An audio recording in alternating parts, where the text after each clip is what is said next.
Free AI is really good right now. So, when does it actually make sense to start paying? I'm going to show you every tool I'm currently paying for, what I'm getting out of each one, and the one question I use to decide if AI is worth paying for. Today, I'm walking you through every AI tool I'm currently paying for: Claude Pro, Google AI Pro, Lovable Starter, and Microsoft 365 Copilot. What I pay, what I actually use them for, and the simple filter I use to decide if something's worth it. Now, these are my tools. Yours might look different, but how I think about each one should help you figure out what makes sense for you. Let me start with Copilot because technically I'm not paying for it. My work is, but it runs somewhere between $20 and $30 a month, depending on your Microsoft 365 plan. And let me show you why I think it's worth the subscription. Everything at work runs through Microsoft 365. And what makes Copilot so useful is that it's just built right into the tools you're already using every day. Microsoft Word, Excel, Teams, Outlook. It's not a separate thing you have to go open, it's just there. The biggest thing for me is the Teams integration. We've got it set up in our conference rooms now, so every single meeting automatically gets recorded, transcribed, and summarized. Action items, key decisions. It just generates all that for you. You walk out of a meeting and the recap, it's already sitting there. Beyond that, summarizing PDFs, contracts, Word documents, getting quick takeaways without having to read through everything. There is a lot of time to be saved with that alone. One thing I really appreciate about this setup, it keeps my work and my home life completely separate. My work AI stays at work, everything stays private and secure within my company, so I don't have to worry about work data leaking out. And here's something that might resonate if you work for a larger company. We actually have pretty strict AI policies. You have to get approval to use AI tools, but Copilot is already baked in and approved, so I'm not jumping through hoops. I can just use it. Now, if you're a business owner where work and home are kind of mixed together, this separation might not matter as much to you, but for someone like me working for a company with its own systems and policies, having a dedicated work AI that lives strictly in that environment is a real benefit. Now, side note, if you have a Windows computer at home, you probably already have Copilot on it for free. I do too. But I've honestly never really used it. Without the Microsoft 365 integration, Word, Excel, Outlook, it's just not the same experience. It can handle basic stuff like chat, brainstorming, some image generation, and I think it can help with computer settings and tasks and things like that. The real power of Copilot is that 365 ecosystem. Without that, it's just another free AI chatbot, in my opinion. So if you're on Windows and curious, it's worth checking out, but don't expect what I'm describing here unless your work is paying for the full Microsoft 365 Copilot license or you have it yourself. So Copilot is an easy yes. Moving on. But while Copilot lives at the office, my home life runs on a different engine. That's where Gemini comes in, mostly because of a problem every parent has, which is storage. Okay, so for Google AI Pro, I'm paying roughly about $20 a month for it. But here's my honest reason why. I need the 5 terabytes for my family, and this plan covers it.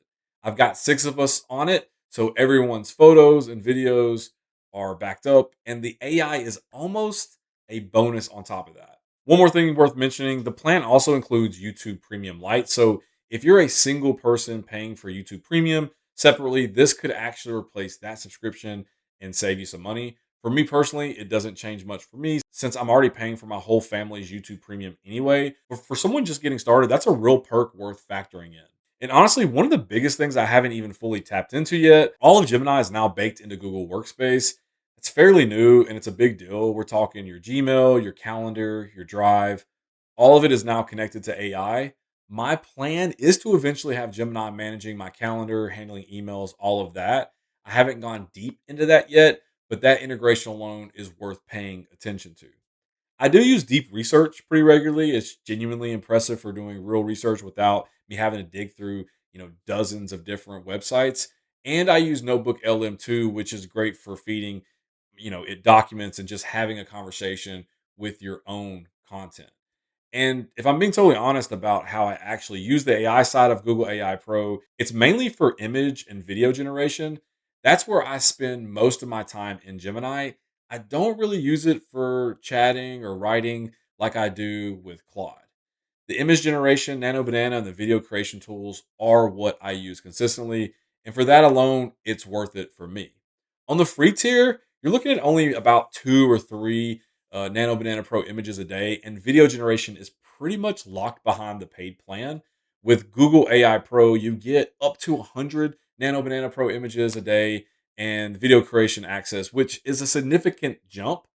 But here's the thing, a lot of the other stuff like Notebook LM and basic deep research, you can get for free. So I'm not paying for Google AI Pro because of those features. They're just a nice bonus on top of the 5 terabytes of storage. So for Gemini, if you're already deep in the Google ecosystem and you need storage anyways, it's an easy yes. But if you're not, the free tier covers more than most people realize. But even all the storage it has, it still has to pass my 1 hour rule, which I'll break down after we talk about the tool that I definitely use the most. Okay, Claude. This one's different. Claude Pro has already paid for itself, honestly, probably for the next 4 years in the first few weeks that I had it, and it's only $20 a month. Here's what happened. I built an outreach system for a school golf tournament that was raising money for the cheerleading program.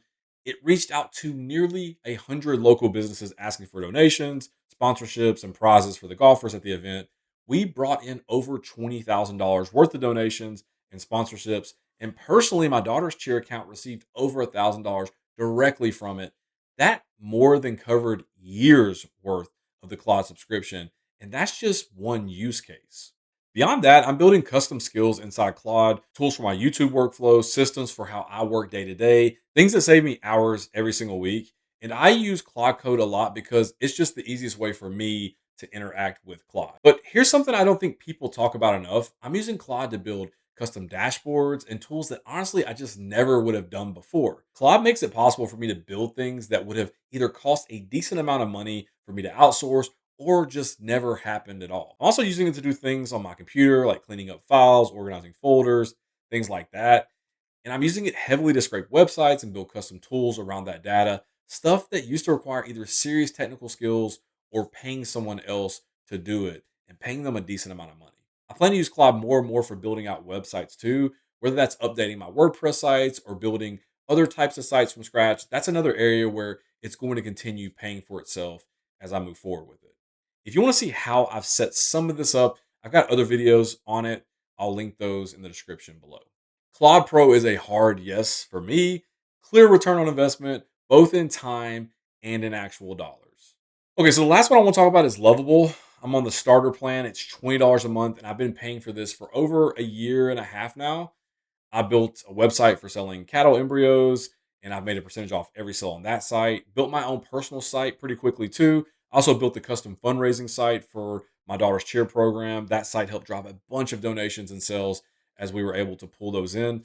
And I'm currently building out a full custom cheer management app called CheerHub.pro, using Lovable as well for that. So I've absolutely got more than my money's worth out of it. I've even made affiliate sales from it, which is cool because I'm a genuine user. I paid for it since basically the beginning and I like it. But I'll be honest with you, I'm not 100% sure I'm going to be keeping it long term. Now that I'm doing more and more with Claude, I'm starting to wonder if having both makes sense. They overlap in some ways, and at some point, you have to ask whether you need both tools or whether one can cover what the other does. A lot of the websites I see built with Lovable start to feel the same after a while, and I'm still evaluating all this. So I'll keep you posted on that one. Here's my honest take: if you're trying to decide between the two, Lovable is amazing for getting something up fast. Standing up a website is super easy and quick, and it's really built for that. But if you're a little more technical and willing to learn, Claude is probably the better long term solution. It's more powerful and more flexible. And the trade off is that Lovable handles a lot of the setup for you. With Claude, you'll need to know a little more about what you're doing, and you'll need to sort out, your own hosting separately. But that's a whole other conversation for another video. So Lovable is a great tool and great platform, and it's genuinely user friendly, and it's paid for itself for me. But if you're already paying for other AI tools, you really need to think about how it fits into your overall setup and whether it's truly worth adding another subscription on top of what you're already paying for. So here's the simple filter I use to determine if I want to pay for an AI service. If this tool saves me even 1 hour a month, is that worth the cost? And honestly, for a lot of people, the answer is you don't need to pay at all yet.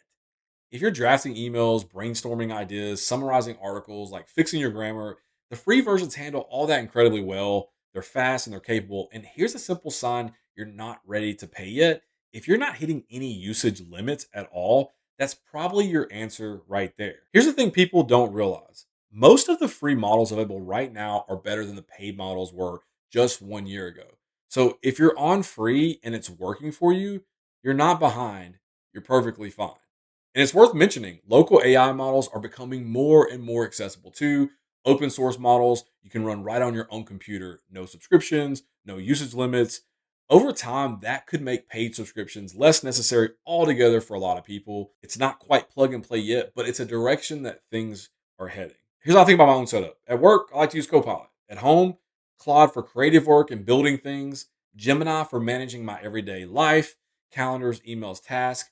Most everyday users, free is genuinely good right now. But if AI is part of how you work and build things, paying isn't a luxury, it's just math.